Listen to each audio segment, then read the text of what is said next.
দেশের যে রাজনীতির অস্থিতিশীলতা পরিবেশে বিরাজ করছে, এছাড়া বিভিন্ন হামলার হুমকি আশঙ্কা এরই ধারাবাহিকতায় এখন কিন্তু র্যাব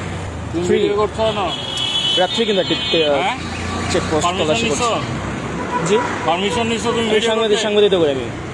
গুল্লি মারি তোমার সাংবাদিকের বেটা। জি জি, সাংবাদিক হয়েছে তো কি হয়েছে? তুমি পারমিশন নিছো ভিডিও করার? কোনো কনস্টিটিউশন লেখা নেই যে পারমিশন নিতে হবে। কে বলছে তোমাকে? কোন কনস্টিটিউশন লেখা আছে আপনি আমাকে বলেন। কে বলেছে তোমাকে? কে? আপনি ভদ্রভাবে কথা বলেন। আপনি আমার সাথে এই ধরনের কেন কথা বলছেন? তুমি ভিডিও করবা কেন?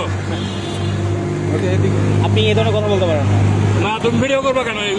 বলবো। হ্যাঁ, আমি তো একটা মিডিয়া প্রচার করতে পারি যে কাজ করছে, এটা খারাপ। আপনি পরিচয়টা জানতে পারি? আপনি যে আমার সাথে এই ধরনের ব্যবহার করলেন। আমার পরিচয় দিয়ে তুমি কি করবা? তুমি কি আমার পরিচয় জিজ্ঞাসা করার? আমি সাংবাদিকতা করি। অথরিটি ওনারা জিজ্ঞেস করতে পারে। আমার অথরিটি আছে। আপনি এই ধরনের ব্যবহার করতে পারেন না। আপনি আমাকে হুমকি দিচ্ছেন কেন? আপনি আমাকে তুমি তোমার পরিচয় কি? হ্যাঁ, তোমার অ্যাক্রেডিটেশন কার্ড আছে? আমার সবকিছু আছে। ভাই করো। আসলে আমার অফিসে কথা বলেন, আমার হাউসে কথা বলেন। আরে তোমার অফিস কোথায়? তুমি এখানে ভিডিও আসলে আমার অফিস পল্টন আছে। আমার অফিস পারমিশন নিয়েছে, আমি কথা বলছি। আপনি আমাকে ফাজিল বলতেছেন। একজন সাংবাদিককে আপনি ফাজিল বলতে পারেন? আমি কি আপনার সাংবাদিক? এই ধরনের ব্যবহার আপনি করতে পারেন? আপনি অবশ্যই করতে পারি। আপনি কে দিয়েছে আপনাকে?